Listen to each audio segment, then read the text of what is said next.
Au-dessus de tout. Déclare-le. Oh oui, Jésus, c'est toi. Jésus, Jésus, Jésus, tu es élevé au-dessus de tout. Alors là, on est avec Chris qu'on a rencontré et en fait Chris souffrait de problèmes d'épaule, il fait du rugby et on a prié, j'ai senti la présence de Dieu traverser son épaule. Et allez, vas-y, lève ton épaule. Et alors, c'est nickel, c'est nickel. Et Dieu vient de me guérir maintenant et il m'a dit, est-ce que je peux en savoir plus sur Dieu? Je vais vraiment réenclencher avec Dieu. Et je lui ai dit, il n'y a pas de problème, on va venir te visiter. Et c'est glorieux, quoi. Voilà, ce que Dieu fait, incroyable. Il faut chercher la voie de Dieu. C'est ça, et on va continuer à le faire ensemble, parce que c'est ensemble qu'on progresse. Jésus, il avait 12 disciples, et donc il a cherché une relation avec ces personnes. Et c'est quand on est ensemble qu'on est fort. Tout seul, tu vas plus vite, mais ensemble, on va plus loin. Allez, super, merci. Pour introduire mon message, Apocalypse 21:8. Mais pour les lâches, les incrédules, les abominables, les meurtriers, les impudiques, les enchanteurs, les idolâtres, et tous les menteurs, leur part sera dans l'étang ardent de feu et de soufre. C'est ce qui est la seconde mort. L'incrédulité, c'est le fait de ne pas croire, de douter, donc de ne pas avoir de foi. On croit souvent que l'incrédulité ne concerne que les gens du monde, les païens, ceux qui ne croient pas en Jésus-Christ, mais l'incrédulité est aussi pour nous. Dans Luc 9:41, mais aussi dans Matthieu 17:17, le Seigneur reprend sévèrement les apôtres, ses disciples. Il leur dit « Race incrédule et perverse, jusqu'à quand serai-je avec vous? Jusqu'à quand vous supporterai-je »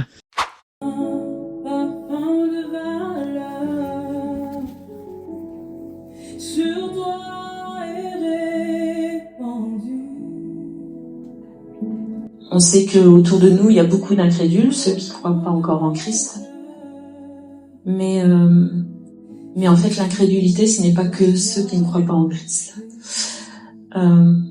Dans le passage de Matthieu 17:17 et de Luc 9:41, le Seigneur reprend ses disciples et il leur dit « Race d'incrédules et perverses, jusqu'à quand serai-je avec vous? Jusqu'à quand vous supporterai-je » En fait, c'est très violent ce que le Seigneur dit à ses disciples. Ils sont là pour une délivrance et en fait, ils n'ont pas la solution. Enfin, ils viennent auprès de Christ en lui demandant conseil. Voilà. Et en fait, le Seigneur souligne là que c'est une incrédulité de leur part. C'est-à-dire qu'ils n'ont pas la foi pour délivrer ce jeune qui est tenu par un esprit humain. Et on s'aperçoit donc que le peuple de Dieu aussi peut tomber dans l'incrédulité. Parfois, on voit des guérisons, on voit des délivrances, on voit des miracles. Et pourtant, pour nous, on remet en cause ce qui est écrit dans la parole. Et on sait que le Seigneur n'agit pas toujours tout de suite. Ça peut être plus tard, mais du coup, l'ennemi vient et nous infiltrer, nous mettre le doute, nous dire c'est pas pour toi en fait. Toi, tu n'as pas droit à la guérison, tu n'as pas droit à la délivrance, tu n'as pas droit à un miracle dans ta famille, dans tes finances, tu n'as pas droit à tout ce que tu espères. Et en fait, c'est comme si on recrucifiait Christ à la croix, en fait. Parce que le Seigneur nous dit que tout est accompli. Quand il nous dit que tout est accompli, on doit avancer avec foi. On ne doit pas laisser nos pensées partir justement dans le doute. Il est dit dans la parole, mettez vos pensées captives en Jésus-Christ. Et en fait, voilà, c'est comme si on faisait Dieu menteur. Et d'ailleurs, il y a un verset qui le dit, celui qui croit au Fils, c'est dans 1 Jean 5,10, celui qui croit au Fils de Dieu a ce témoignage en lui-même. Celui qui ne croit pas en Dieu le fait menteur, puisqu'il ne croit pas au témoignage que Dieu a rendu à son Fils. Et c'est vrai que même parfois dans nos prières, on va se mettre devant Dieu et puis on va dire Dieu, s'il te plaît. Non, c'est pas Dieu, s'il te plaît, c'est déjà accompli. Dieu, je proclame que ma guérison est acquise. Dieu, je proclame que mes finances vont se rétablir. Dieu, je proclame que ma santé, parce qu'il est écrit dans ta parole, que tu vas le faire et que c'est déjà écrit dans les cieux, en fait. Tout est déjà écrit dans les cieux. Et il faut se poser la question quand on a ce comportement, est-ce qu'on n'attriste pas Christ? Voilà. Est-ce que le Saint-Esprit, justement, n'est pas là pour nous prouver que tout est possible? Alors il est important de se mettre devant le Seigneur et de crier au secours et de dire Seigneur, oui, viens au secours de mon incrédulité. Viens au secours de tout ce qui vient dans ma tête, dans mes pensées et qui me fait douter de ta parole. Parce que là, on se comporte pas mieux que les païens, en fait. On se comporte pas mieux que les païens. Et on est tous responsables, tous, je m'inclus. Tout le monde est responsable de laisser des fois les pensées venir et de se dire pourquoi moi ça vient pas, en fait, Seigneur? Non. Il faut mener le bon combat, en fait. Le bon combat dans les pensées. L'ennemi est là justement pour nous déstabiliser. L'ennemi est là pour nous dire non, tu vas pas y arriver, tu veux pas. Mais c'est pas par nos forces, en fait. C'est par l'Esprit de Christ. Pour toute chose. Quand on va pour évangéliser, quand on va pour guérir, quand on va pour délivrer, c'est l'Esprit de Christ qui nous porte. Quand le Seigneur nous met comme là, devant tout le monde pour apporter un message, il faut lui faire confiance. Et lui dire Seigneur, je te remets tout, c'est toi qui fais, c'est pas moi, et puis je te fais confiance jusqu'au bout et jusqu'à la fin je vais tenir ferme, je vais croire en ta parole, en tous tes miracles, en tous tes prodiges, parce que tu es le roi de rois, le Seigneur des seigneurs. Et vraiment c'est un avertissement qui est important. Parce que il est écrit dans Hébreux 3,12, prenez garde, frères, que quelqu'un de vous n'ait un cœur mauvais et incrédule, au point de se détourner du Dieu vivant.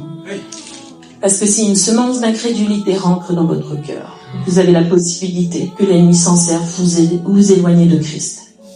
Donc veillez, frères et sœurs, sur vos cœurs. C'est important de veiller sur vos cœurs et sur vos pensées. Amen.